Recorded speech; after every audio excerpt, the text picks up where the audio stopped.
यहां जिस बात का जिक्र असदुद्दीन ओवैसी कर रहे हैं, यूपी की बदायूं सदर विधानसभा में कुछ ऐसा ही चल रहा है।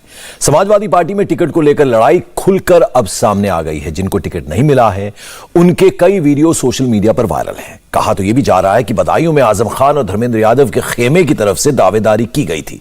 किसी को वादा किया गया था तो किसी को देकर वापस कर दिया गया और टिकट किसी तीसरे को मिल गया। बदायूं की बगावत का असर विधानसभा चुनाव में कितना होगा समझना है तो जरा यह रिपोर्ट देखिए। अखिलेश के कैंप में खलबली है, बदायूं में बगावत की हवा चली है। तो मेरा नाम भी आबिद रजा है। टिकट को लेकर तनातनी है। अगर मैं आपके साथ गया, अगर आज से ही मैं रिजवान दलाल करके मशहूर ना हो जाऊं। धर्मेंद्र आजम के खेमों में ठनी है, पर बीजेपी की हवा कितनी बनी है?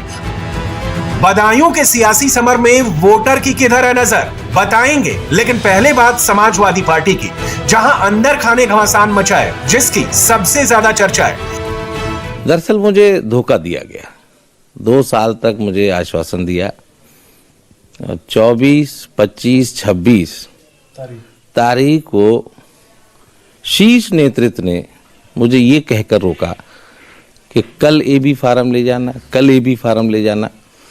मेरा टाइम गुजारा जा रहा था ताकि मैं किसी और पार्टी से टिकट चुनाव न लड़ पाऊं। समाजवादी पार्टी ने, राष्ट्रीय अध्यक्ष जी ने मेरे ऊपर विश्वास रखते हुए धर्मेंद्र यादव साहब ने मुझे टिकट दिया। सिंबल अलाट हुआ। सिंबल अलाट होने के बाद 5 दिन सिंबल मेरे पास रखा रहा और उसके बाद मुझे बुलाकर सिंबल मुझसे वापस लिया गया। सांसद जी आरएसएस के हैं तो क्यों आबिद रजा साहब उनको बार बार फोन कर रहे हैं, उनको मना रहे हैं, माफी मांग रहे हैं टिकट के लिए? क्यों सुबह 11 बजे से लेके रात के शाम के 10 बजे शाम के रात भर बैठे रहते हैं? जब आरएसएस के लोग हैं तो आप क्यों वहां पर खड़े हो, क्यों मांग रहे हो टिकट?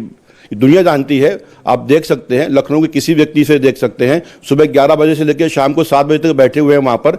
जब आप क्यों जा रहे हैं वहां पर, क्यों टिकट मांग रहे हैं? उस पार्टी ने सही निर्णय लिया है और वो पार्टी में है ही नहीं। उनके जो भी काम किए गए जिले में, किस तरह से उन्होंने जनता को परेशान किया है, ये सब जनता जानती है। मुझे कहने की कोई जरूरत नहीं। काजी रिजवान साहब भी हमारे पार्टी में है करके हर व्यक्ति को अधिकार होता है टिकट मांगने का। बदायूं में समाजवादी पार्टी के भीतर चल रही महाभारत के कई किरदार हैं, जिसमें सबसे पहले किरदार ये है। कौन है ये? उनका तारुफ खुद उनके मुंह से सुन लीजिए, फिर डिटेल में इनकी बात करेंगे।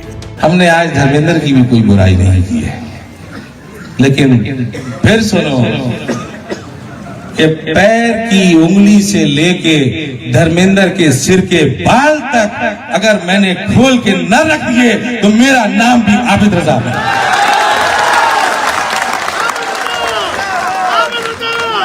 मेरा तो सारा इतिहास 2006 में ही आ गया था मंचों पे, लेकिन जो शराफत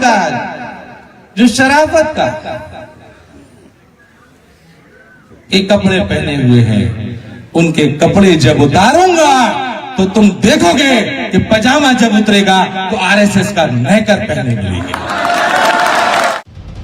आबिद रजा 2017 का चुनाव समाजवादी पार्टी के टिकट पर लड़े थे। बीजेपी के मौजूदा विधायक और योगी सरकार के मंत्री महेश चंद्र गुप्ता से हार गए थे। इस बार भी टिकट की उम्मीद थी, लेकिन टिकट नहीं मिला तो बागी हो गए। इनका इल्जाम है कि वादा किया गया था, फिर तोड़ दिया गया। खुद को आजम खान का सेनापति बताते हैं। टिकट कटने की वजह आजम खान के खेमे का होना बता रहे हैं और पूरी साजिश के लिए धर्मेंद्र यादव को जिम्मेदार ठहरा रहे हैं। मुझे लगा कि मुझे आजम साहब की अहमियत कम हो रही है। आजम साहब का प्रमुख सेनापति बनता था जब वो जेल गए, तो इस बीच मेरी क्या बातें हुई हैं ये अभी दिल में मेरे दफन है। जिस दिन ये बोलूंगा उस दिन बहुत सारी परतें खुल जाएंगी। आप आजम खान के करीबी, इस वजह से आपका टिकट काट दिया गया? बिल्कुल, मैंने शीर्ष नेतृत्व से यही कहा। मैं समाजवादी पार्टी से पहला चेयरमैन बना था बदायूं से। मैं 45 साल के बाद मुसलमान विधायक बना था। मैं समाजवादी पार्टी से पहली बार विधायक बना था। मुझसे पहले काशीराम जी के गठबंधन से जोगिंदर सिंह अनेजा जी 700 वोटों से जीते थे। मेरी पत्नी 2015 में 27,000 वोटों से जीती थी। उत्तर प्रदेश का रिकॉर्ड बनाया था, समाजवादी पार्टी का सम्मान बढ़ाया था। पिछली बार मैं चुनाव जरूर हारा, लेकिन 12 के मुकाबले मुझे 10,000 वोट बढ़ती मिला। मैं गोल्ड मेडलिस्ट था।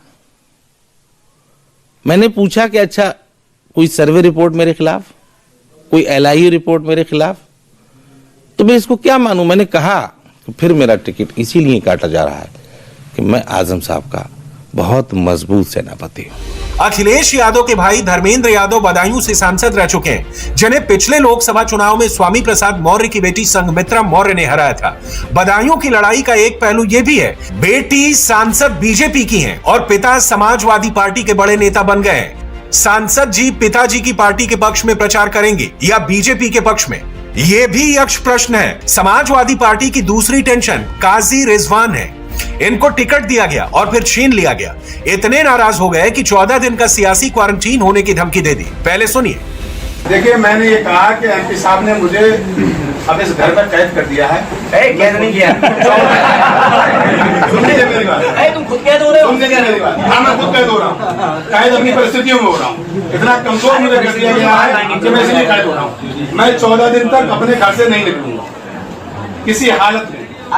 और मेरा मकसद ये है कि मेरी जबान से आप कोई समाजवादी के खिलाफ एक लफ्ज नहीं सुन सकते। चलिए, मैं आपके साथ अभी चलने को तैयार हूँ। अभी मुझे देखिए, मैं अगर यहाँ से चला गया तो मेरे ऊपर ये इल्जाम लगेगा 100% कि मैंने भी 1 करोड़ 2 करोड़ में सोना लगेगा।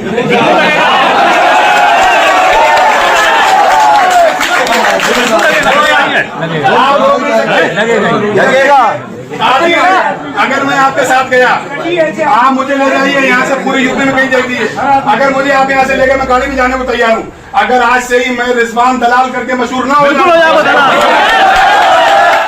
काजी रिजवान को धर्मेंद्र खेमे का बताया जा रहा है। आबिद रजा की जगह इन्हीं को टिकट दिया गया था। सिंबल लेकर काजी रिजवान प्रचार करते रहे हैं, लेकिन एक दिन लखनऊ से खबर आई और टिकट का खेल हो गया। टिकट कट गया तो धर्मेंद्र यादव मनाने पहुंचे थे। तभी काजी रिजवान ने अपना दर्द सुनाया था, लेकिन जब नाराजगी का सवाल पूछा गया तो टिकट छीन लेने का दर्द कुछ यूं छलका।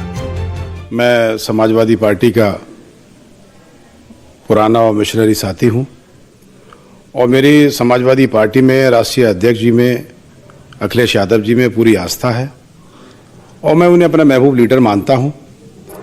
और मेरा राजनीतिक जीवन जो शुरू हुआ वो समाजवादी से हुआ। मेरे कहने की वजह ये थी कि समाजवादी पार्टी ने, राष्ट्रीय अध्यक्ष जी ने मेरे ऊपर विश्वास रखते हुए धर्मेंद्र यादव साहब ने मुझे टिकट दिया। सिंबल अलाट हुआ। सिंबल अलाट होने के बाद 5 दिन सिंबल मेरे पास रखा रहा और उसके बाद मुझे बुलाकर सिंबल मुझसे वापस लिया गया और मैं एक जिम्मेदार कार्यकर्ता की हैसियत से जाके और अपने नेता के ऊपर निछावर होकर और अपनी जिम्मेदारी को महसूस करते हुए सिंबल को वापस कर आया। मेरी शिकायत थोड़ी सी या मेरी नाराज़गी तो मैं नहीं कहूँगा, शिकायत थोड़ी सी ये थी कि कम से कम सिंबल वापस करते वक्त मैं चाहता था कि अपने अभिभावक या अपने राष्ट्रीय अध्यक्ष जी मेरे गार्जियन हैं, उनसे मुझे मुलाकात करने का मौका दिया जाता। मैं अपना पक्ष रखता, अपनी बात रखता और इसके बाद भी अगर राष्ट्रीय अध्यक्ष जी कहते कि नहीं रिजवान, तुम चुनाव नहीं लड़ोगे, चुनाव हाजी रईस से लड़ेंगे, तो मुझे कोई शिकायत नहीं थी। कहा तो यह जा रहा है कि बदायूं में आजम खान और धर्मेंद्र के खेमों के बीच की लड़ाई लखनऊ तक को पता थी, जिसका फायदा पैराशूट कैंडिडेट हाजी रईस को मिल गया। हाजी रईस मुंबई के कारोबारी हैं। इनके टिकट मिलने को लेकर भी सवाल है। जब इनसे दोनों नाराज नेताओं के बारे में पूछा गया तो जवाब ये दिया। तो इन दोनों के बारे में क्या कहेंगे? क्या समझाने बुझाने की कोशिशें हुई हैं इनको? जब सांसद जी RSS के हैं तो क्यों आबिद रजा साहब उनको बार बार फोन कर रहे हैं, उनको मना रहे हैं, माफी मांग रहे हैं टिकट के लिए? क्यों सुबह 11 बजे से लेके रात के शाम के 10 बजे, शाम के रात भर बैठे रहते हैं? जब RSS के लोग हैं तो आप क्यों वहां पर खड़े हो, क्यों मांग रहे हो टिकट? दुनिया जानती है, आप देख सकते हैं, लखनऊ के किसी व्यक्ति से देख सकते हैं, सुबह 11 बजे से लेकर शाम को 7 बजे तक बैठे हुए हैं वहां पर। जब आप क्यों जा रहे हैं वहां पर, क्यों टिकट मांग रहे हैं?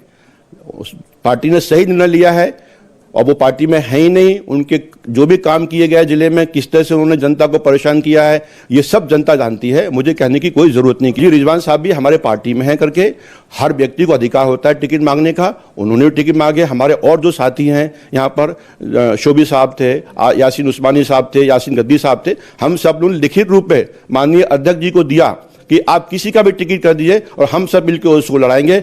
और सब इसी जो हमारे साथियों ने कहा था, सब अपने वादे पे कायम है और सब मेरे साथ लगे हुए हैं। सुबह से लेकर रात तक मेरे साथ में काम करते हैं। किसी के मन में कोई भी जरा सा भी मनमुटाव नहीं है हमारे साथ। बदायूं जिले में समाजवादी पार्टी में मचे घमासान की वजह जिले के राजनीतिक जानकार आजम खान और धर्मेंद्र यादव के बीच में चल रही खींचतान को बताते हैं। आबिद रजा जहां खुद को आजम खान के सबसे बड़े सिपाहसालार बता रहे हैं, वहीं काजी रिजवान खुद को धर्मेंद्र यादव का छोटा भाई बताते हैं। खबर यह है कि धर्मेंद्र यादव और आजम खान दोनों ने अपने अपने लोगों को टिकट दिलवाने की भरपूर कोशिश की, लेकिन पार्टी के शीर्ष नेतृत्व को लगा कि एक को खुश और दूसरे को नाराज करने से अच्छा है कि किसी तीसरे को टिकट दे दिया जाए। बदायूं से समाजवादी पार्टी के भीतर सिर्फ फटोवल पर धर्मेंद्र यादव की भूमिका पर सवाल खड़े हुए थे, इसलिए उनकी भी राय जरूरी थी कि आखिर बदायूं की समाजवादी पार्टी के भीतर क्या चल रहा है। क्या सपा ऐसे जीतेगी बदायूं की जंग?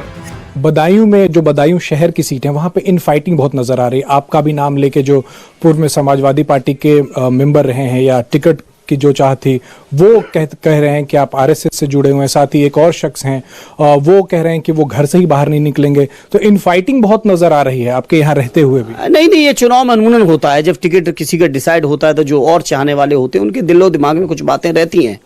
लेकिन जहां तक समाजवादी पार्टी का सवाल है, समाजवादी पार्टी को या समाजवादी पार्टी के कार्यकर्ता के रूप में मुझे किसी से चरित्र प्रमाण पत्र की आवश्यकता नहीं है।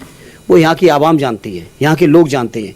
और आप लोगों के बीच जब जाएंगे तो महसूस करेंगे कि इस क्षेत्र की तरक्की के लिए अगर किसी ने काम किया है तो समाजवादी पार्टी ने किया है।